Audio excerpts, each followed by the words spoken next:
నాయకత్వంలోనే తాను పనిచేస్తానని చెప్పేసి కవిత చెప్పినటువంటి పరిస్థితి ఉంది. నరసింహరావు, ఎస్, ఇప్పుడు మనం ఏదైతే అనుకున్నామో స్వయంగా కవిత నోటి నుండే ఆ మాటలు వచ్చాయి.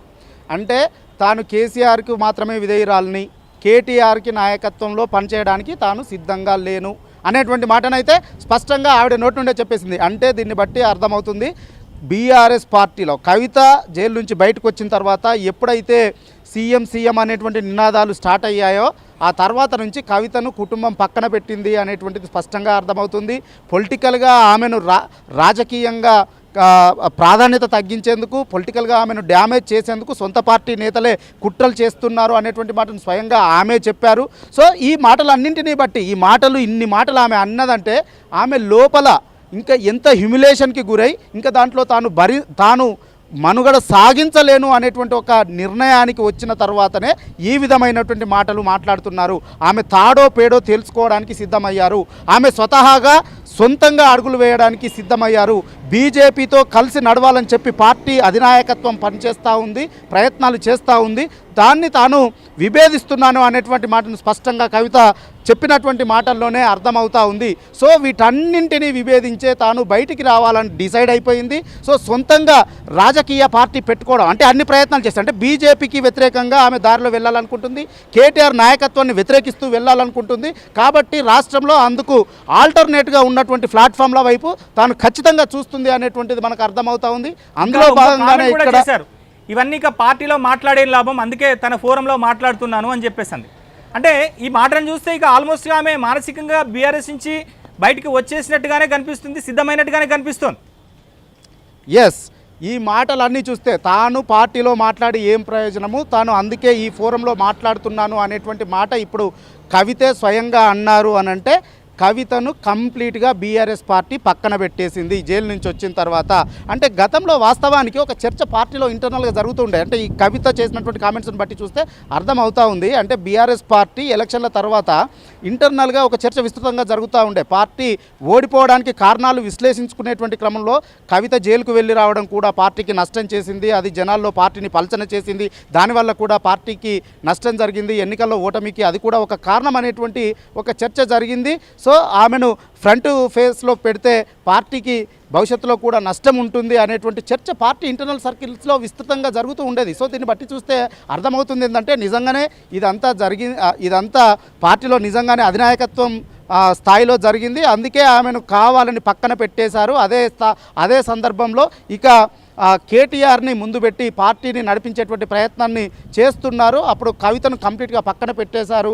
నిజానికి కూడా కవిత ఫ్రంట్ ఫేస్లో ఉంటే కొంత నాయకత్వ లక్షణాలు ఉన్నటువంటి ఆమె ఉద్యమ సమయంలోనే ప్రత్యేకంగా జాగృతిని పెట్టి గ్రామ స్థాయి నుంచి కమిటీలు వేసి రాష్ట్ర స్థాయి వరకు కమిటీలు వేసింది. దానికి స్వతంత్రంగా జాగృతికి ప్రత్యేకంగా ఒక వ్యవస్థ కూడా ఏర్పాటు చేసుకుంది. అలాంటి వ్యక్తి ఫ్రంట్ ఫేస్లో ఉంటే కొంత నాయకత్వాన్ని కూడా అంటే కేటీఆర్ నాయకత్వానికి అప్పగిస్తే ఆల్టర్నేట్గా కవిత మరో లీడర్గా ఎదిగితే పార్టీలో కూడా కొంత ఇబ్బంది అవుతుంది అనేటువంటి అవుతుంది అని చెప్పి పార్టీ అధినాయకత్వం ఏమైనా ఆలోచన చేసి ఇవన్నింటి నేపథ్యంలోనే పక్కకు పెట్టినట్లుగా మనకు స్పష్టంగా అర్థమవుతా ఉంది. సో ఈ పక్కకు పెట్టినటువంటి నేపథ్యంలోనే పార్టీలో ప్రాధాన్యత తగ్గించినటువంటి నేపథ్యంలోనే ఇటు బీజేపీ వైపు అడుగులేస్తున్నటువంటి నేపథ్యంలో వెరసి ఈ కారణాలన్నింటి చేత కవిత చాలా హ్యూమిలేషన్కి గురై పార్టీలో ఇంటర్నల్గా చెప్పేటువంటి ప్రయత్నం చేస్తే మాటలకు విలువలేనటువంటి సమయంలోనే బయటకు వచ్చి తన నిర్ణయాన్ని తీసుకొని సో ఇక తాను సొంతంగా ప్రయాణం చేయాలనేటువంటి ఆలోచనకు వచ్చి ఈ బయటికి వచ్చి ఈ మాటలు మాట్లాడుతుంది అనేటువంటిది స్పష్టంగా అర్థమవుతా ఉంది.